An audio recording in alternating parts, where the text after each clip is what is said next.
Daddy Alabama, Mama Louisiana. You mix that Negro with that Creole, make a taste. Hi, I'm Jennifer Oxygen and I'm here with the lovely Simone Powsley. She lost a job opportunity last year because of her hairstyle. She shared her story with BBC News and The Voice newspaper and she's about to share it with me. Thank you so much for having me. You know, you could have taken out your braids. Why didn't you conform to the Eurocentric standards? I think for me, I was at the time of my life where I'm happy to embrace myself, and I felt weak when I was asked, can you take your braids out? And I actually thought about doing it. So for me, it's kind of about standing up for myself, because throughout my life, I've grown up with a Caucasian mum. She has blonde and straight hair, and I wanted to look like my mum. I remember watching TV and not really noticing someone that looked like me. And I always said to mum, like, no one really looks like me. So I think at that moment in time, I had to stand up for myself and kind of stay true to myself. So that's why I decided to keep them in. I know your job enables you to empower other women. So did you feel like, okay, if I take out my braids, I might be going behind their back? So when I was thinking about taking them out, I kind of spoke to my friends and they were like, you're kind of not standing up to what you stand for. So you're saying that you empower women to embrace themselves and you're about to take your hair out. And I was like, okay. But in my head, I was like, I do need this job. Like, I needed the job. And when I went to the interview, when I spoke, I did speak about in the black community, like, we're sold really bad products. And I wanted the job role to show that there are women like myself and you can use these products. And it came across really well in the interview because, you know, I was successful in the first part, but the second part, not so successful because I think of the braids. Yeah, so for me, I just wanted to go as me, and I had to take the stand of, no, I'm going to go as me. Now, looking back at it now, are you happy that you made that decision? Yes. Why? Because I felt so weak at that time of thinking about taking them out.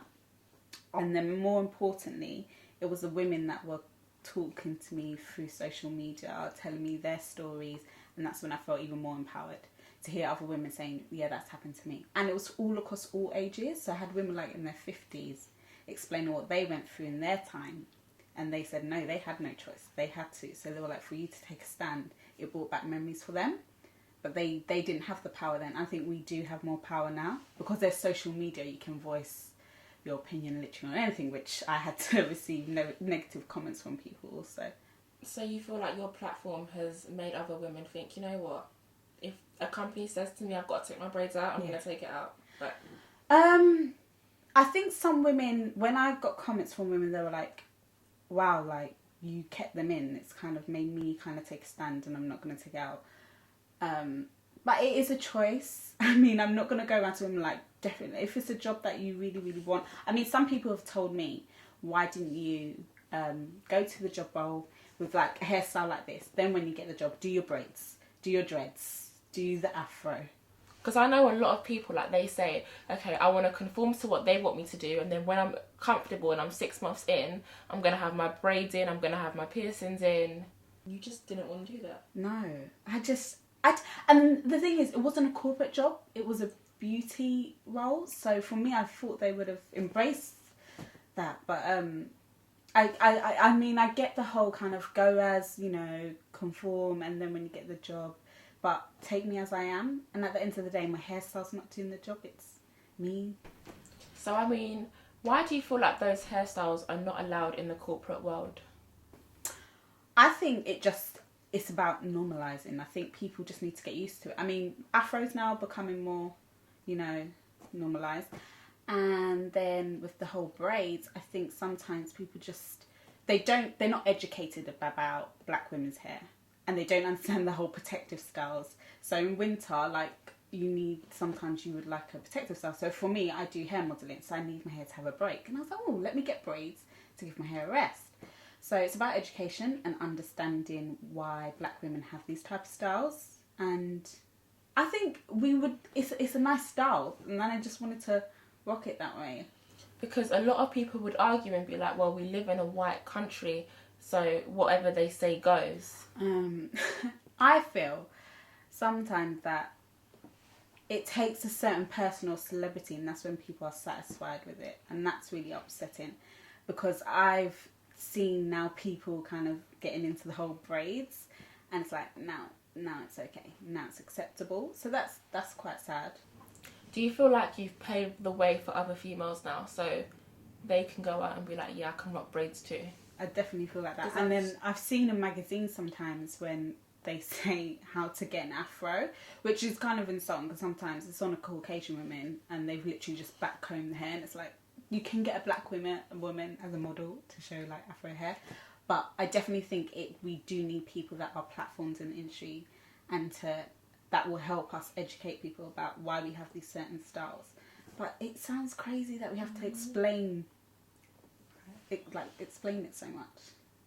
I mean, are you surprised at how much attention you got from this? Because I'm sure you're not the first female to have gone through this situation. I think me speaking out, which I have to say I didn't expect it to get so much attention. I didn't. I thought that people kind of knew it was happening. But I think for me, it was the fact that how it made me feel. And that's why I shared it. But I feel that, I definitely have made a platform where women do feel like now's the time to really embrace it. And I think that I just raised awareness and more women are coming forward. So you've never worked in a place where they've said, like, you have to take your braids out? Actually, someone sent me a lady that it happened to. She's an actress, actually. Yeah. I can't remember her name. But it happened to her, the same kind of job role, and she had dreadlocks, and they asked her to, like, I think, cut off her dreadlocks. I can't remember it, but that was many years ago. That was in the 90s, I think. So, I didn't expect the attention it to get, because I actually thought, I'm sharing my story, but it must have happened to how many women? But I think it's not spoken about, because you've got to remember, it's a work environment, and it's the fear of, oh my God, if I speak out, and it's fear. It's based around fear, and I think for me, I am all about empowerment, and I think I had to share that. I had to share it. Because I know a lot of females, they'd be so used to companies saying, you have to take your braids out anyway, so they wouldn't even have made awareness because they're so used to companies saying, well, and I think maybe because I'm not used to it, I've never had that.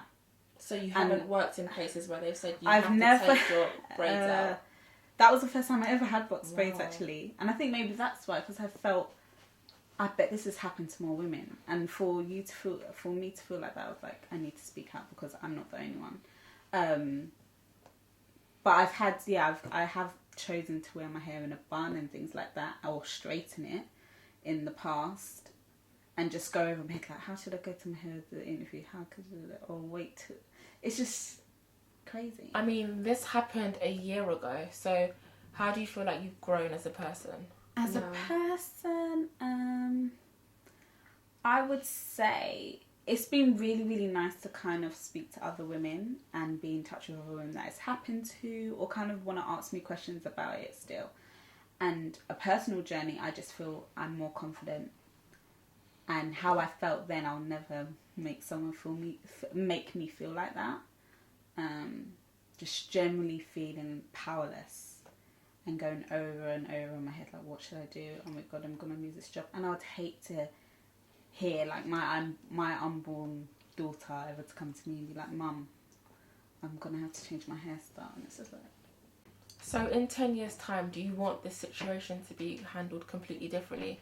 Do you want your daughter to walk into a store and be like, do you know what, I don't have to take my braids out, I can still get the job because of who I am? I think that it's going to be about education and more women embracing their hair. And as it's going to take the next generation. Our generation is doing it now. I mean, there's more women embracing their hair. And again, it's just, I think people need to be more educated. And there needs to be more in the media of showcasing different types of women. Because I think that's why it's like, oh, what's that on your hair? How did you...